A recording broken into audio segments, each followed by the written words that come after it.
a la audiencia, mantenerlos comprometidos, emocionarlos y, si es posible, animarlos a cantar. Nuestro expositor de hoy es Enrique Mendizábal, es un emprendedor de las políticas públicas, director de On Think Tanks, miembro del Royal Society of Arts. Hasta diciembre del 2010 trabajó para el Overseas Development Institute, donde dirigió el programa de investigación y políticas de desarrollo. Ahí cofundó la comunidad de aprendizaje de mapeo de resultados. Es cofundador de Politics and Ideas, la Alianza Peruana para el Uso de la Evidencia y el Premio Poder al Think Tank Peruano del Año. Desde el 2016 ha organizado una Semana de la Evidencia anual en América Latina. Enrique trabajó además como asesor de la Comisión Multipartidaria por el Bicentenario de la Independencia del Perú en el Congreso Nacional. Enrique, bienvenido. Adelante, por favor. Hola, muchas gracias Doris, gracias por esa presentación y gracias a todos los que están presentes en este evento. Quiero poner mi timer para no perderme de tiempo. Bueno, me toca hablar sobre comunicación como orquesta y yo creo que Doris ya dijiste todo lo que había que decir sobre la lógica detrás de este modelo, pero voy a animarme a darles más detalle. Voy a poner mi presentación.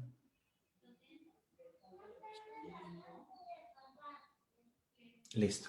Bueno, mi nombre es Enrique Mendizábal, soy director de On Think Tanks. Es una iniciativa global que busca promover el mejor uso de evidencia en la política pública.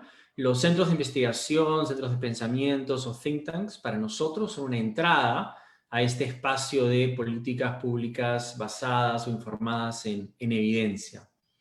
Entonces, mucho de lo que voy a decir hoy día viene de esta experiencia de trabajar con centros de pensamiento en todo el mundo, pero ha sido también informado por el trabajo que hacemos con fundaciones, con agencias multilaterales, bilaterales, con gobiernos, con ONGs, inclusive con movimientos o grupos activistas. Porque creo que las lecciones son muy similares para todos, y el propósito es, que creo el propósito de todos, es que las ideas, los argumentos de política que emanan de la investigación, el análisis, bueno, tengan un impacto en la vida de todos. Entonces, lo primero que quiero resaltar o quiero presentar, lo que decía, ¿no? es hablar del rol de las comunicaciones en los emprendimientos de política pública, ¿no? Desde cualquier lado, como les dije, ¿no? Desde los centros de investigación, las universidades, las ONGs, etc. Siempre pensamos que el rol de la comunicación, yo pienso que a veces se piensa que el rol de la comunicación es limitado, es de visibilizar una idea o de tener un impacto específico. Pero tenemos que pensar esto de otra manera, ¿no? La comunicación en una organización que busca informar la política pública y la organización misma puede cumplir múltiples roles. Puede, por ejemplo, querer informar, y para eso hacemos el esfuerzo de comunicación. Puede querer educar, preparar, compartir o desarrollar habilidades en las personas que van a tomar decisiones y que van a participar de procesos de política pública. La comunicación puede servir para convocar a grupos que tienen opiniones distintas o similares, pero que no están colaborando. Pero también puede servir para provocar, para incomodar inclusive, ¿no? Si hay un consenso sobre algún tema, no vemos un camino hacia adelante, no vemos un cambio de política pública, a veces lo que tiene que hacer la comunicación, y los emprendedores de política pública, o los centros, las universidades, las ONGs, es incomodar un poco, ¿no? Es crear una suerte de ruptura del consenso en el que todos están cómodos para que piensen en alternativas. También la comunicación sirve a legitimar. Vemos muchas veces organizaciones que comunican no para cambiar algo y no para criticar a alguien que está en el poder, sino para legitimar la posición o las posiciones de quienes están en el poder, ¿no?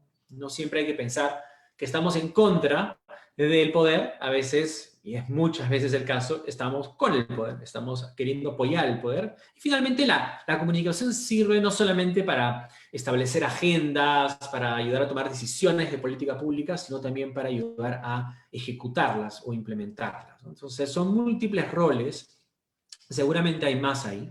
Y estos roles dependen de muchas cosas.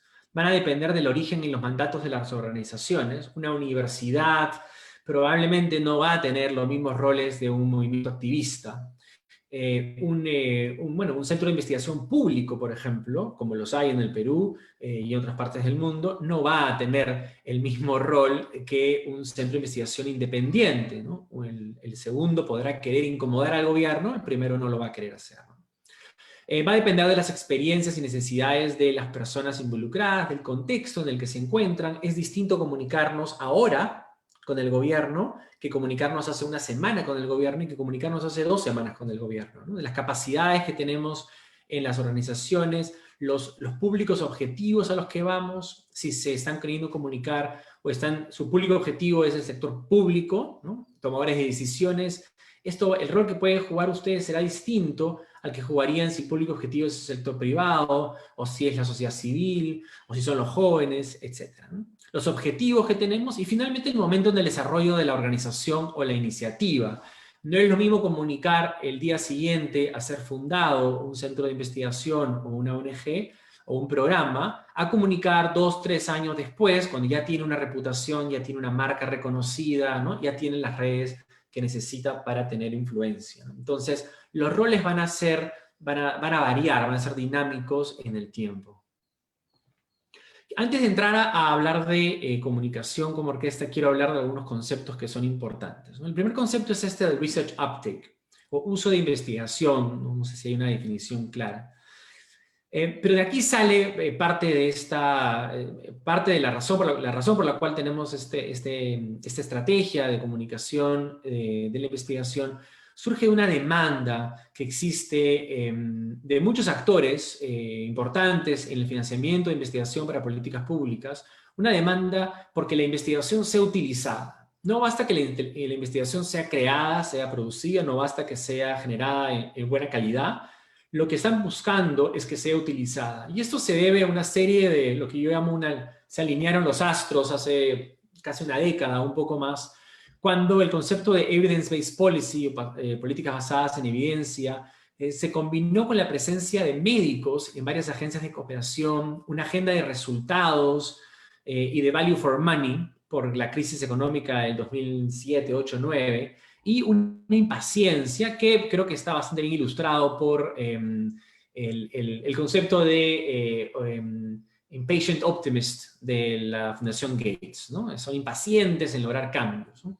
Lo que esto llevó fue un énfasis en el impacto medible de las intervenciones en investigación. Entonces, en vez de buscar digamos, que tengamos más conocimiento y que el conocimiento esté más difundido, lo que se quería era encontrar indicadores claros de impacto de la investigación, indicadores claros de impacto del análisis sobre políticas públicas. Esto es complicado. Entonces, el concepto de uptake, yo lo entiendo casi como un compromiso, ¿no? Es una necesidad de medir qué tan utilizada está la investigación, pero no podemos llegar mucho más allá, ¿no? El impacto que puede tener sobre la política pública.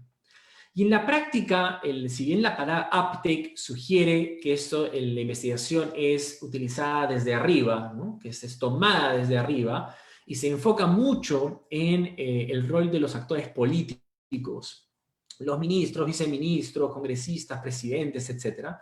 En realidad tenemos que reconocer que las ideas, la investigación, el análisis, etc., no tiene que ser solamente comunicado hacia arriba, por poner una manera, sino que puede ser comunicado en todas las direcciones, a distintos actores, y que a través de esos actores podemos lograr cambios en la política pública, ¿no? El mejor ejemplo, aunque no sé si eso sí es justo poner a los jóvenes abajo, es que los movimientos juveniles, no solamente en el Perú, sino en muchas partes del mundo, miren las elecciones en Estados Unidos, los jóvenes han votado principalmente por un candidato, pueden tener impacto sobre la política y las políticas públicas. Entonces, cuando uno piensa en la comunicación de la investigación, no debe solamente pensar hacia arriba. Y 2 ideas más sobre el concepto de uptake, ¿no? Es que esto no es predecible. Esto depende mucho de factores sobre los cuales nosotros tenemos muy poco o ningún control. A veces los investigadores y los analistas y los activistas les gusta decir que cuando un político o un decisor toma una decisión y cita su trabajo o hace referencia a su trabajo, nos gusta decir, mira, yo influí en la decisión de esta persona. Pero esto es un poco, yo pienso un poco, no es muy justo, porque la responsabilidad de tomar esta decisión no es del investigador o del activista o del emprendedor de políticas públicas, la responsabilidad es del decisor público. Y son ellos los que toman la decisión, y así como decidieron usar nuestro trabajo o usar nuestras ideas, podrían haberlas rechazado, ¿no? Y no podemos predecir por qué lo va a rechazar o utilizar. Existen muchísimos factores que explican las decisiones de política pública. La evidencia es solamente uno de esos factores. Mucho más importantes son los pragmatismos, la experiencia de los decisores, los grupos de presión que traen su propia evidencia, los hábitos, las tradiciones, los recursos disponibles que tiene una persona. Y obviamente el contexto político, la contingencia política, que te puede decir, bueno, yo creo que esa es una buena idea, pero políticamente es imposible de ejecutarla, no la voy a proponer, ¿no? Entonces tenemos que ser un poquito conscientes de las limitaciones de la evidencia como factor que influye en las decisiones de política pública. Además, los que generamos evidencia o los que queremos comunicar evidencia estamos enfrentando otros retos u otras presiones. De los medios mismos, los medios de comunicación están cada vez más actuando como generadores de evidencia, como convocadores de actores que presentan, discuten, ¿no? Evidencia en los foros de RPP, por ejemplo, o documentales, que ciertamente van a llamar más la atención que cualquier trabajo que podríamos nosotros realizar desde una ONG o de una universidad, ¿no? De representatividad. Cada vez más yo veo una crítica fuerte a centros de investigación, universidades, ONGs, en relación a su desconexión cultural con aquellos que supuestamente quieren informar o quieren ayudar a través de su trabajo, y una desconexión operacional, ¿no? ¿A quién representan organizaciones basadas en San Isidro, Miraflores, ¿no? Por usar un ejemplo de Lima, y que están muchas veces muy alejadas de los actores involucrados en la implementación de las políticas públicas o la implementación de los proyectos, ¿no? Están más cercanos a los que diseñan las políticas o los proyectos, pero muy alejados de quienes las ejecutan. Y finalmente, hay muchas presiones de influencia y visibilidad, una deslegitimización de las élites en general, y eso incluye a las élites intelectuales, nuevamente, ¿no? en las que podemos incluir a los centros de investigación, las universidades, las ONGs, ¿no? Cuando el sistema político en general es deslegitimado, se les legitimitan todos los que están involucrados en ese espacio político. Entonces, esas presiones hay que tomarlas en cuenta al momento de desarrollar estrategias de comunicación. Y surgen nuevos conceptos, como el public engagement, la traducción en castellano siempre se me dificulta, pero un involucramiento mayor de los públicos. No es una comunicación hacia ellos, inclusive con ellos, sino es la oferta o la apertura que tenemos para darles espacio de involucrarse en el desarrollo del trabajo que estamos generando, en las recomendaciones que vamos a compartir, etc. El concepto de narrativas, que es fundamental, la narrativa, voy a hablar un rato sobre narrativas, que cada vez está calando más, y finalmente del storytelling, que creo que hay un taller más adelante sobre storytelling, la idea de construir historias antes de pensar en cómo vamos a comunicar esas historias. Entonces déjame entrar ahora sí de lleno a la comunicación como orquesta, ¿no? Y yo sé que Doris está mirando el chat y las preguntas, así que si tienen algunas preguntas vayan haciéndolas. Yo voy a abrir el chat para saber si hay un anuncio para mí. Bueno, lo primero que quería decir es, el origen de la idea es, si quieren, una crítica al modelo tradicional, un enfoque en proyectos, un enfoque lineal que asume que es posible tener un impacto en controlar el proceso de influencia, ¿no? Que no reconoce, a mi parecer, distintas funciones de la investigación o de la evidencia sobre las políticas públicas, y que a mi parecer también es un modelo muy poco realista. El modelo de proyectos también, creo, ¿no? Comunicación alrededor de un proyecto, creo que no le presta mucha atención a los equipos de comunicación y sus roles, y no le presta atención al rol de la organización en general, ¿no? Se enfoca en financiar un proyecto y que ese proyecto comunique, y no piensa cómo la organización en su conjunto puede realizar este trabajo. Y además es una estrategia que a veces se ha digamos, descrito como la estrategia del submarino, ¿no? Uno empieza el trabajo, se sumerge, y no sale a la superficie hasta que no tiene listo el estudio, el proyecto, y está listo para comunicar, ¿no? Y pueden pasar semanas, meses, inclusive años, hasta que veamos a este grupo de investigadores o de emprendedores de política pública con sus ideas, ¿no? Y esto no les sirve a nadie. Imagínense que un estudio de Hollywood no anuncie la llegada de una película y pretenda que los cines se llenen el día del estreno, ¿no? 1 o 2 años antes de la llegada de una película ya nos están dando información sobre la película, nos están dando los trailers, los previews, etcétera, porque lo que quieren es generar un público que ya está involucrado, que ya está convencido, ya está interesado, es parte de la experiencia y va a ir ese día del estreno a ver la película. Un poco lo mismo tenemos que pensar cuando pensamos en comunicar ideas y argumentos de política pública, ¿no? No pensar que es el día del estreno en el que todos van a llegar. Entonces, la otra cosa que tomar en cuenta son los objetivos. Un poco hice una referencia a eso. Creo que son los objetivos de los proyectos, el modelo de proyecto son poco realistas, ¿no? Vamos a lograr un cambio en la política pública. Como yo decía antes, no es posible predecir esto. Los investigadores, los emprendedores de política pública, ya sean cooperantes, universidades, etcétera, no tienen control sobre las decisiones de política pública. Este nuevo gabinete tiene muchas personas que vienen de ONGs, de centros de investigación, de universidades. Yo creo que todos ellos vienen con ideas muy claras de lo que hay que hacer, pero yo creo que ninguno va a poder hacer todo lo que tendría en mente, porque la lógica pública es distinta una vez que estás adentro a lo que es cuando uno está afuera, ¿no? Entonces, los objetivos realistas, a mi parecer, para una estrategia de comunicación son los siguientes. Maximizar las oportunidades de incidencia. No decir que vamos a incidir necesariamente, porque no podemos controlar esto. Lo que sí podemos es maximizar las oportunidades que tenemos de incidir sobre el debate público, sobre la toma de decisiones. ¿Cómo? Introduciendo argumentos e ideas de política pública en la agenda pública y privada, o sea, metiendo los argumentos en la agenda, en la discusión pública-privada sobre los problemas y los temas que estamos trabajando, durante la mayor cantidad de tiempo posible, a espera de una ventana de oportunidad. O sea, a espera de ese momento, cuando se abre la ventana de oportunidad y un ministro o un congresista o un presidente o una empresa dice, necesito una solución a este problema, estoy buscando una solución a este problema. Y en ese momento es que la idea, el argumento que habíamos estado comunicando durante mucho tiempo, de pronto va a ser utilizado. Entonces, estos son los objetivos que yo planteo en el uso, en la herramienta, en la estrategia de comunicación como orquesta.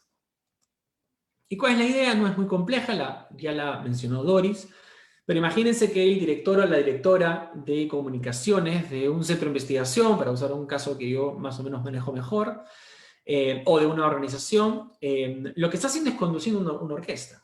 Lo que tiene es, ¿no? Tiene documentos, tiene publicaciones, tiene material digital, redes sociales, etcétera, tiene eventos, tiene medios, y tiene algo que añadí últimamente, tiene espacios más de experiencia, tipo exhibiciones. O sea, tienes una serie de canales de comunicación que puedes utilizar para comunicar tus ideas. Y lo que debes hacer es utilizar esos canales casi como uno utilizaría la orquesta, ¿no? No pedirles a todos que toquen lo que se les ocurra cuando quieran, sino que toquen la partitura en el momento que deben tocarlo, con la intensidad que deben tocarlo, para que esta música, como decía, esté presente, ¿no? Esté metida en la cabeza de las personas durante la mayor cantidad de tiempo, para que en el momento indicado sea posible utilizarla.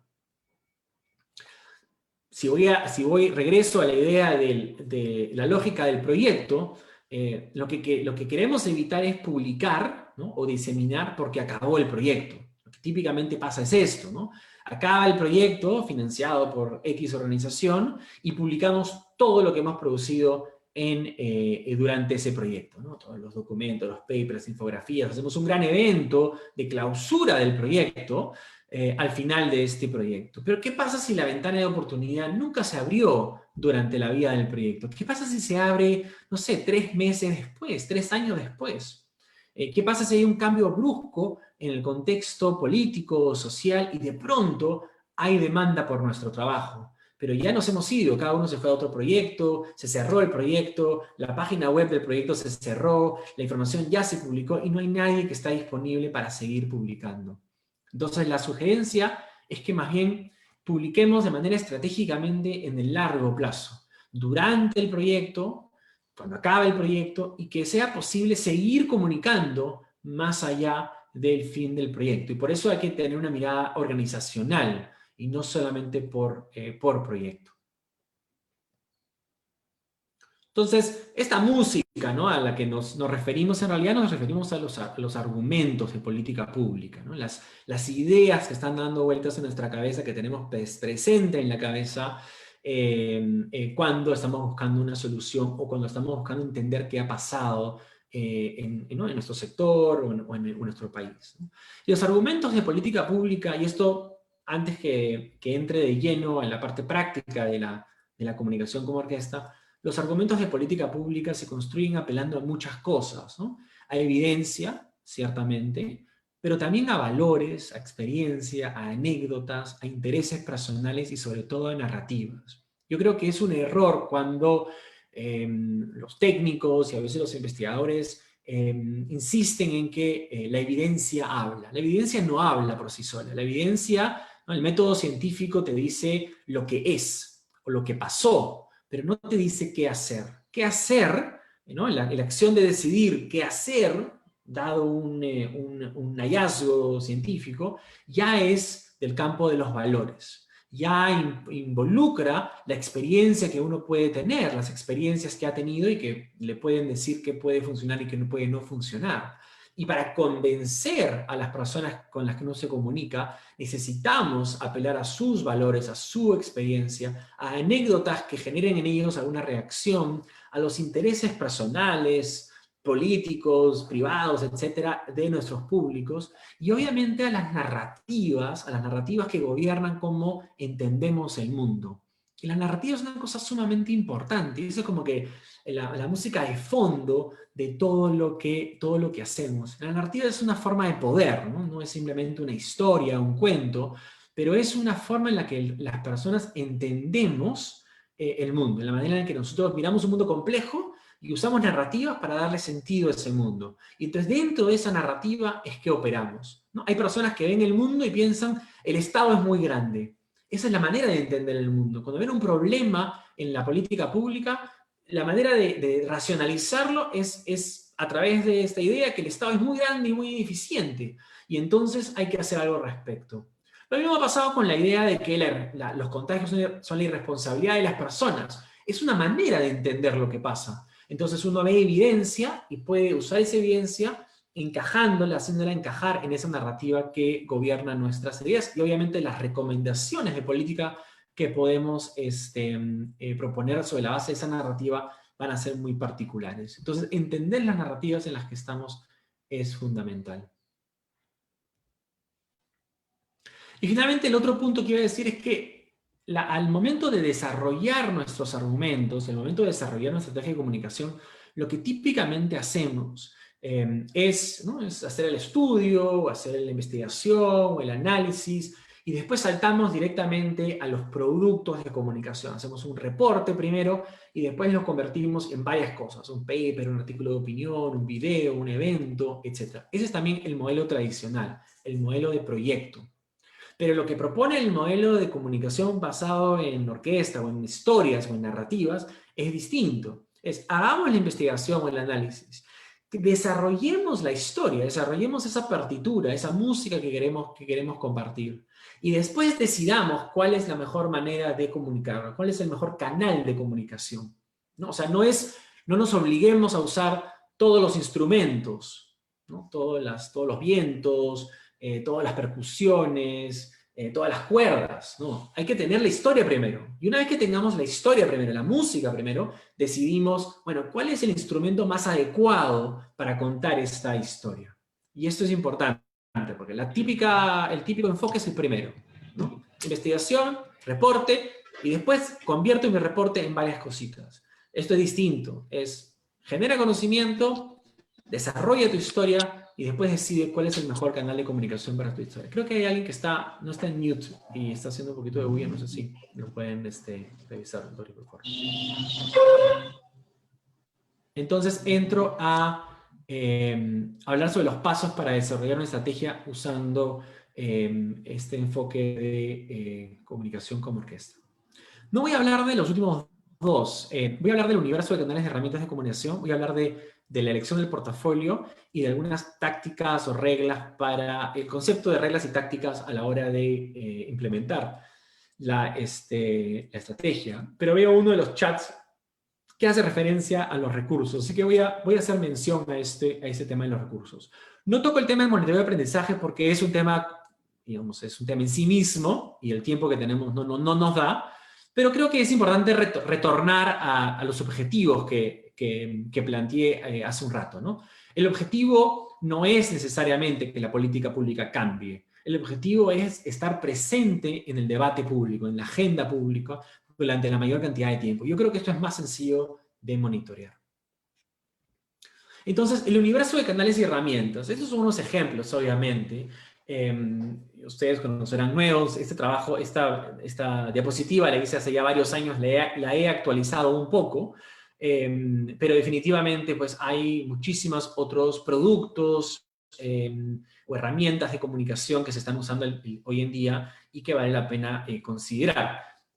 Si han visto esta presentación antes, no van a reconocer esta quinta dimensión, que son las exhibiciones o las exposiciones, que son cosas cada vez más populares, conferencias, festivales, exhibiciones interactivas, activaciones, que están usando centros de investigación, universidades, ONGs, etcétera, para generar otra experiencia de comunicación con sus públicos.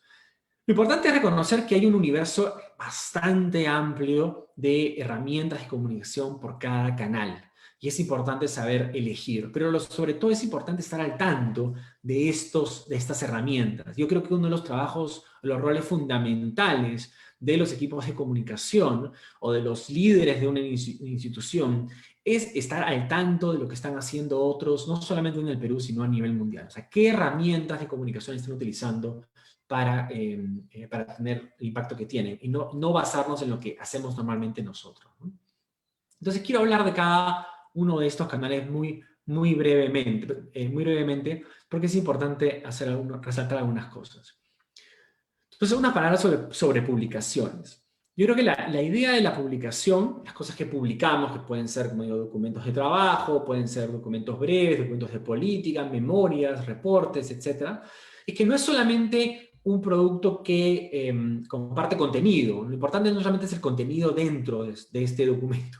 Es muy importante el branding que te da, la imagen que da la organización.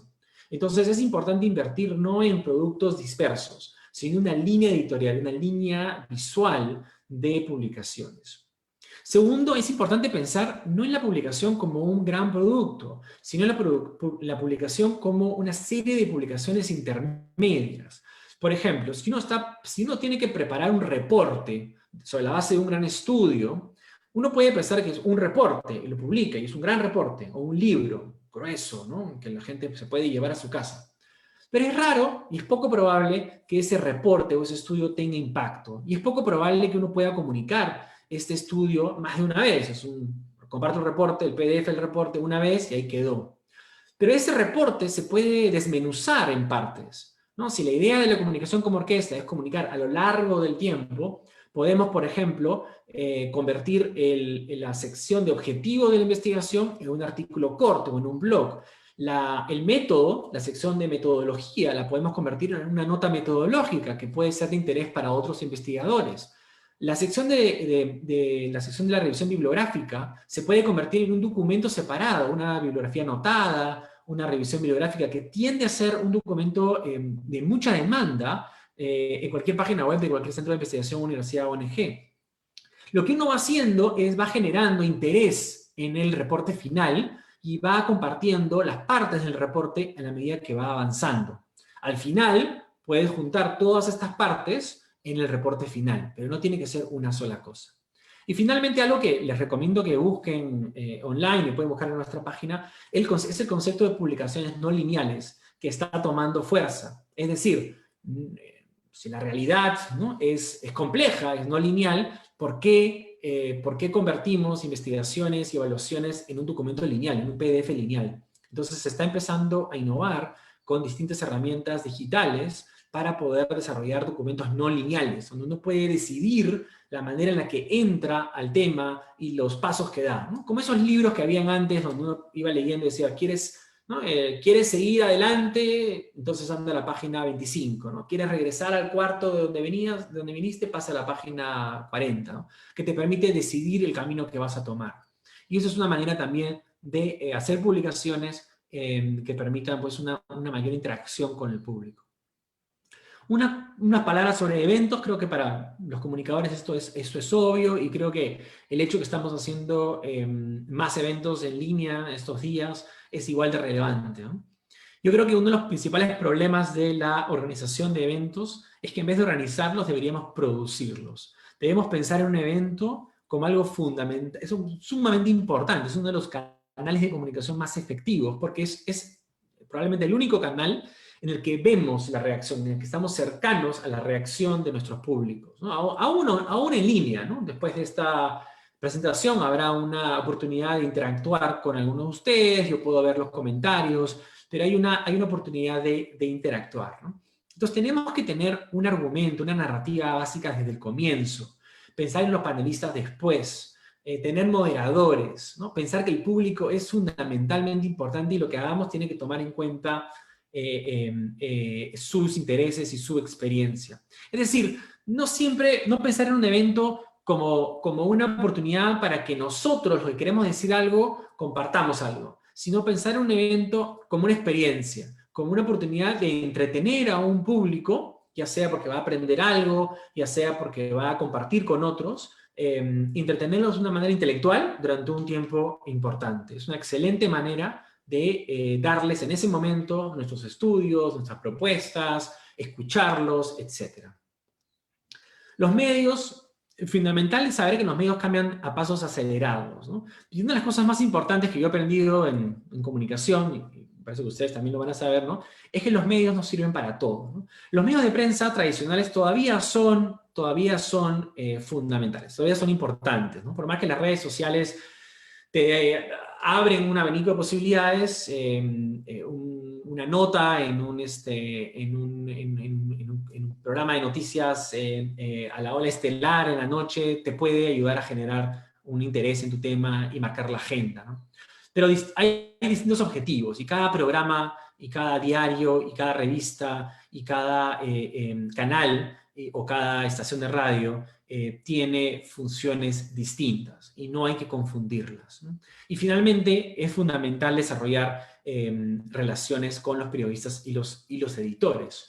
Nuevamente, cuando uno piensa en la campaña de comunicación como orquesta, pensar que va a lanzar el reporte y de pronto lo van a escuchar es un poco iluso. Lo que uno tiene que hacer es ir preparando a esos periodistas y a esos editores, avisándoles, compartiéndoles estos documentos intermedios, preparatorios, para que cuando tu trabajo ya salga a la luz, estén listos y estén dispuestos a comunicarlo, y no como una nota nomás, no como un trabajo que ellos ya conocen y que pueden hacer propio. Digital, hay mucho que decir, no voy a tomarle mucho tiempo, pero sí algunas reglas o algunos principios importantes, ¿no? Primero, no vale la pena reinventar la rueda. No le vamos a ganar nunca a WordPress o Wikipedia cuando se trata de tener un repositorio de información o crear una página web. Entonces yo veo muchas organizaciones que a veces quieren crear sus propios sistemas digitales, no vale la pena, ¿no? Tampoco vamos a ganarle a espacios como El Comercio o La Mula en términos digitales. Entonces, si quieres que tus ideas tengan un impacto visible, mayor, masivo, encuentra formas de colaborar con plataformas digitales existentes y no necesariamente crear una página web para competir con ellas. Tenemos que pensar en el largo plazo, o sea, tenemos que ser conscientes que si queremos comunicar a largo plazo, nuestros productos digitales tienen que ser relevantes en 1, 2, 3, 10 años, porque no sabemos cuándo se va a abrir esa ventana de oportunidad. Y finalmente, el tema digital nunca ha sido, yo creo, tan importante como es ahora. Principalmente porque ahora la competencia por llegar a los decisores o los públicos que teníamos antes, ya no es local. O sea, ya un centro de investigación o una ONG no compite solamente con otros centros de investigaciones u otras ONGs en su país o en su ciudad. Ahora compiten con todos a nivel mundial, porque se ha vuelto ya costumbre buscar información a nivel mundial y acceder a webinars y conferencias, etcétera, a nivel mundial. Entonces, ahora más que nunca hay que invertir en video, hay que invertir en podcast, hay que invertir en una gama de productos de comunicación distintos al que estamos acostumbrados. Y uno de estos es unas experiencias. Esta es una foto de un trabajo que hizo un centro argentino en alianza con una serie, con ONGs, el gobierno local en Buenos Aires, y tenía que ver con el cuidado paternal, el rol de los padres en la familia. Y pusimos una serie de fotos en las estaciones de tren, ¿no? Las experiencias son historias, ¿no? Son experiencias virtuales o presenciales, son inesperadas, la gente no se esperaba una campaña de hombres cuidando a sus hijos en una estación de tren. Ofrecen una suerte de entretenimiento, ¿no? Te distraen, te entretienen, y son una excelente oportunidad de conectar con otros canales de comunicación. Y cada vez más estamos viéndolas tanto, como digo, en la parte virtual y en la parte digital. Entonces tienes estos 5 canales de comunicación, cada uno con su propia lógica, y hay que entenderlos y conocerlos muy bien. Ahora, no todos van a hacer todo, y no todo sirve para todo. Y no hay una regla acá, digamos, no hay una forma de elegir de este universo. Es importante que cada organización tome esa decisión sobre la base de la capacidad que tiene, de lo que le va a servir, y cuál es el impacto que quiere lograr, ¿no? Si tu público son los jóvenes, bueno, hay redes sociales dirigidas a jóvenes. Si tu público son decisores de política pública en el más alto nivel del Estado, hay canales de medios que esos decisores seguramente están leyendo. Si quieres hacer eventos, va a depender del público que tienes en mente. No todos van a ir al mismo evento ni participar de la misma manera. Y las reglas, el concepto de reglas, antes de así acabar, es que las reglas son la forma que uno tiene de combinar estos canales para que la suma sea mayor que las partes, ¿no? La comunicación, yo pienso, es una oportunidad de aprender, de investigar y adaptarse. O sea, es una forma de conocer a tus públicos un poco más. Entonces, así como el conductor de orquesta o como el músico empieza a tocar una canción, empieza a conducir a su orquesta, y lo que está haciendo no solamente es mirar a la orquesta, está intentando tomar nota de la reacción del público. Porque si el público se empieza a aburrir, si el público se empieza a dormir, bueno, es momento de subirle el tempo, ¿no? de apurar un poquito, de subir el volumen. Un músico en un concierto ve que las primeras canciones que tocó no tuvieron impacto que él quería, bueno, podrá tener que cambiar el orden de las canciones. Una canción antigua la pondrá ahí para generar un poquito de interés entre su público. Entonces, la comunicación no es solamente comunicar y veo qué pasa, sino es que es comunicar de una manera interactiva con el público, y para eso sirven mucho estas reglas, ¿no? Publicar un trabajo, un reporte, con un evento, con artículos de opinión, con videos, con conversatorios. Son maneras que uno tiene de ir aprendiendo qué funciona y qué no funciona. La introducción de elementos digitales yo creo que a veces nos emociona mucho, pero no debemos pensar que esto es una reducción de costos, nada más, ¿no? Hay mucho trabajo involucrado. Y el éxito va a depender muchísimo de la capacidad y liderazgo de los equipos y de la función de este conductor de orquesta. Y aquí un poco a la pregunta de recursos, ¿no? Tenemos que tener recursos en la gestión. El conductor de orquesta es clave, la persona que está mirando, ¿no?, a toda la orquesta, todos los canales, todas las herramientas, y también está prestando la atención al público, a todos sus públicos. Pero es fundamental que cada canal esté bien liderado, que cada canal sepa muy bien lo que tiene que hacer, sepa cómo tocar su instrumento, sepa cómo manejar todas las herramientas de ese canal. A veces uno ve organizaciones que tienen a una persona haciendo de todo. Bueno, como es periodista, seguramente puede comunicar y puede usar todos los canales. Eso no es verdad. Hay especializaciones dentro de cada canal. En la medida que podamos, porque yo sé que no todos tienen los recursos, pero en la medida que podamos, hay que tener a una persona especializada por canal o combinando canales. pero alguien definitivamente tiene que ser responsable. Las reglas sirven para mantener un ritmo constante, esa música de fondo. No siempre sabemos lo que va a pasar. Y sirven para aprovechar ventanas de oportunidad o enfrentar a retos y objetivos que puede tener la organización, ¿no? Podemos hacer esto vinculándonos con procesos predefinidos, como elecciones, presupuestos, conferencias. No hay que tocar la música todo el año, basta con tocarla alrededor de ciertos momentos en el tiempo. O hay que convocar a la competencia en lugar de pelearnos con ellos. Invitemos a los investigadores, expertos de otras organizaciones para organizar eventos conjuntos, para publicar ideas en conjunto, aun si no estamos de acuerdo, porque es una forma de generar mayor interés en lo que tenemos que decir esto. Y finalmente, es importante que en la comunicación que hagamos no solamente estemos enfocándonos en las soluciones, sino también en los problemas que queremos encontrar. El rol del comunicador no es, no es solamente hacer que nos enfoquemos en qué hacer, sino que tenemos que tener siempre en claro por qué lo hacemos. Y esto es fundamental. En resumen, no comunicar a modo proyecto, comunicar historias, comunicar en búsqueda de un objetivo de largo plazo, siendo realistas, y comunicar usando todos los canales y herramientas que tienen a su disposición y combinándolos de una manera estratégica. Y para acabar, los quiero, un plug, los quiero invitar a participar, a conversar, a discutir y a organizar eventos en la Semana de la Evidencia que va desde el 23 de noviembre al 11 de diciembre en este año, las Semanas de la Evidencia, por la situación que vivimos en el país. Pero si están más interesados, revisen porque van a haber talleres y conversatorios sobre estos temas más adelante. Y bueno, eso es todo como presentación. Creo que hay un momento para algunas preguntas. Me pueden encontrar en OnThinkTanks y en este hashtag de Twitter, o Facebook o Instagram, y esta es mi dirección. Muchas gracias. Muchas gracias, Enrique, por la presentación y podemos, por favor, tomarnos 5 minutos para algunas preguntas del público que tengo por acá. Primera pregunta, la comunicación al interno de la organización es fundamental y sobre este punto no se comenta mucho. ¿Podrías darnos algunas líneas para favorecer los trabajos entre áreas?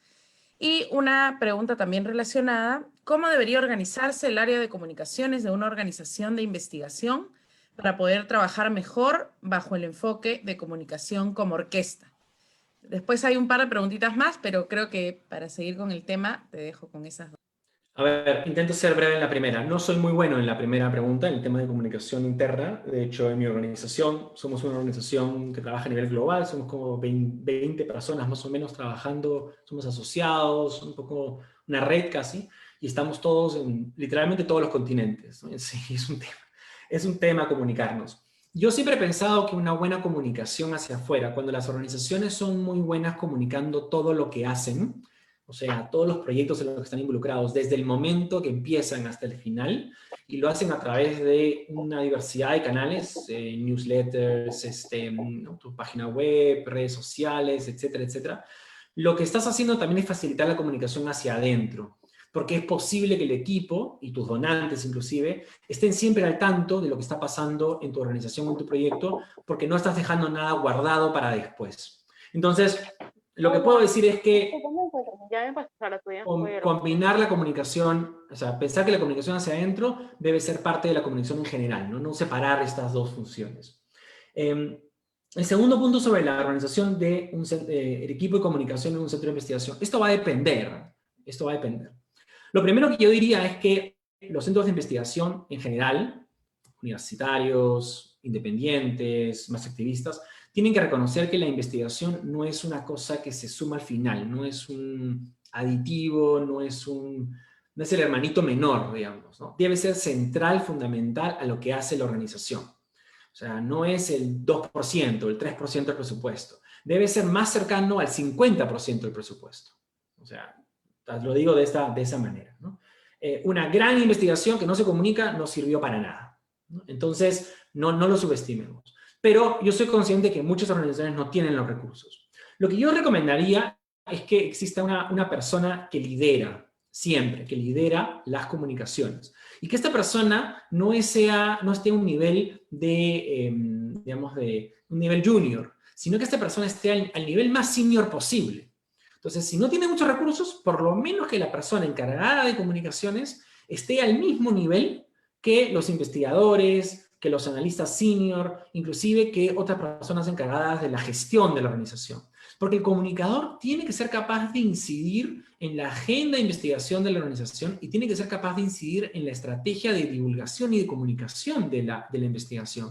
No puede ser solamente decisión de los investigadores, ¿no? Porque está comunicando ideas de distintos programas, de distintos proyectos, y no puedes estar compitiendo contigo mismo. Lo segundo es que esta persona, que debiera tener una visión amplia de las comunicaciones, no tiene que ser experto en todo, pero debiera tener una visión amplia de las comunicaciones, debería tener un equipo que lo apoye. Y se puede contratar algunos de esos servicios, ¿no? Por ejemplo, el diseño se puede contratar la gestión de la publicación a veces, pero hay ciertas cosas que yo creo que sí deben ser internas. El manejo de las redes sociales creo que sí debe ser interno, porque es más dinámico, es muy repetitivo. Creo que el manejo de medios también debería ser interno. Pero bueno, debería haber una persona responsable por cada uno de estos canales de comunicación. No significa que tengan 5 personas en el equipo de comunicaciones, además del director o directora, pero podrías combinarlas. Pero siempre tiene que haber alguien que es responsable de cada canal de comunicación, porque el director o la directora de comunicaciones lo que necesita saber es cómo va la producción de cada uno de estos canales. O sea, si tiene un evento importante en 2 semanas y en ese evento se tienen que publicar un reporte, hacer un evento, ¿no? Organizar un taller, organizar un Twitter chat, lanzar un video, el director o directora de comunicación tiene que saber que todos estos productos van a estar listos a tiempo para que tengan impacto juntos, ¿no? Si no hay nadie responsable, es difícil poder asegurarte que estén a tiempo para lanzarlos en el momento que lo necesitas. Muchas gracias, Enrique. Acá tenemos un par de preguntas más. Creo que te las voy a comunicar juntas para que puedas contestar. Aquí tenemos a Tatiana Acurio de Calandria, que nos pregunta, en contextos de crisis, ¿cómo aplicar este enfoque y metodología? Algunas reflexiones que nos puedas compartir al respecto. Y segundo, ¿cómo integrar las formas culturales, las nuevas formas culturales de expresión en las estrategias comunicativas en el actual contexto para fortalecer los procesos participativos, dadas las condiciones en relación al acceso y uso de las tecnologías de información y comunicación y considerando también la brecha digital? Bueno, lo primero, voy a empezar por la segunda, ¿no? Un poco la razón por la cual incluí esa quinta columna, si bien en presentaciones pasadas no está esa quinta columna de exhibiciones, de festivales, etc. Yo creo que cada vez más estamos viendo a nivel mundial mayor esfuerzo por organizar, por organizar una comunicación, si quieres, mucho más amplia, mucho más diversa, mucho más inclusiva de distintos públicos. Cada vez más los centros de investigación, los think tanks, las universidades, las ONGs, están dejando de comunicarse a los altos niveles del gobierno y están empezando a comunicarse más con el público, con la gente de día a día, con los chicos y los jóvenes y los no tan jóvenes que salen a marchar, o que están callados y no saben qué hacer y cómo involucrarse. O que no saben qué hacer un fin de semana y están buscando un entretenimiento, pero que el entretenimiento sea un entretenimiento intelectual también, que les aporte algo. Entonces, el teatro, la música, bueno, entretenimiento de televisión, festivales, veo, por ejemplo, en festivales musicales o en festivales, esos que hay en verano en Europa, por ejemplo, en las carpas de los festivales se organizan sesiones con académicos, con investigadores, con activistas, sobre temas de política pública. Entonces, hay formas, yo creo, de llegar a más públicos a través de otros canales, otros medios de comunicación, inclusive usando expresiones culturales locales, y que van a ser mucho más exitosos, mucho más efectivos, que si seguimos intentando comunicar a través de los mismos formatos de comunicación que tenemos tatuados en la mente, ¿no? En lo que hay que hacer. Nuevamente, la idea es que tú pongas tus canales, los manejes bien, los conozcas bien, los produzcas bien, que sean de buena calidad, y los uses, los combines de una manera estratégica, de una forma efectiva, ¿no? Entonces, una obra de teatro, por ejemplo, IDEA en Perú hizo un acuerdo con Microteatro para hacer una serie de obras de teatro sobre corrupción hace un año, 2 años, ¿no? Eso es una manera efectiva de comunicar ideas y conceptos, argumentos de política pública a un público que probablemente no va a leer un documento de política o un reporte de esta organización. El tema de las crisis.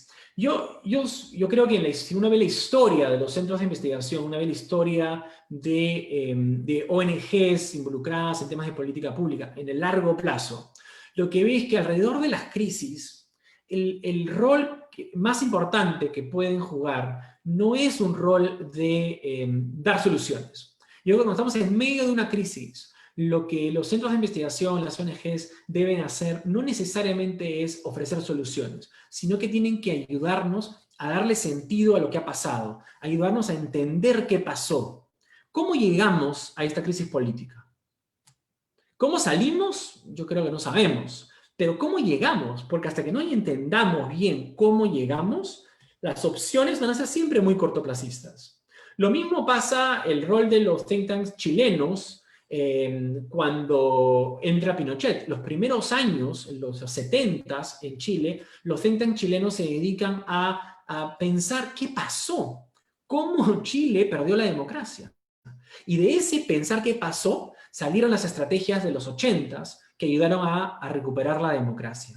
Lo mismo se ha dado en centros de investigación o este grupo de organizaciones alrededor de las guerras mundiales. Lo mismo hemos visto con la situación en Brexit. Muchos centros de investigación alrededor de lo que pasó con Brexit los agarró en shock y dijeron, bueno, ¿qué pasó? ¿Por qué llegamos a este momento? Y esto les ha permitido entender a los actores qué es lo que esos actores querían, qué sentían, qué miedos tenían, y ahora han cambiado sus estrategias de comunicación, han cambiado sus agendas de investigación para responder a este mejor entendimiento, ¿no?, de lo que había pasado hasta el momento. Entonces, en la crisis, yo creo que no es necesario enfocarle 100% de nuestros esfuerzos en soluciones. Yo creo que hay que empezar por entender lo que pasó y convencer que nuestra explicación es la correcta antes de empezar a dar respuestas y soluciones a la explicación que tiene cada uno en su cabeza, ¿no? Excelente. Muchas gracias por compartir todas estas interesantes experiencias que nos suman muchísimo para el trabajo de comunicación. Tenemos muchas preguntas, agradecemos a nuestro ¿Puedo responder público. una, Doris, disculpa, ¿puedo responder una de las preguntas que ha hecho la pregunta que ha hecho Gerardo? Sí, justo te iba Es a proponer que importante. sea la última pregunta Ah, para ya. responder. Sí, Gerardo nos pregunta, ¿cómo hacer para que las agencias entiendan que los cambios en políticas públicas no siempre dependen de lo bien diseñado que esté el proyecto? ¿Cómo hacer en ese sentido con nuestros indicadores?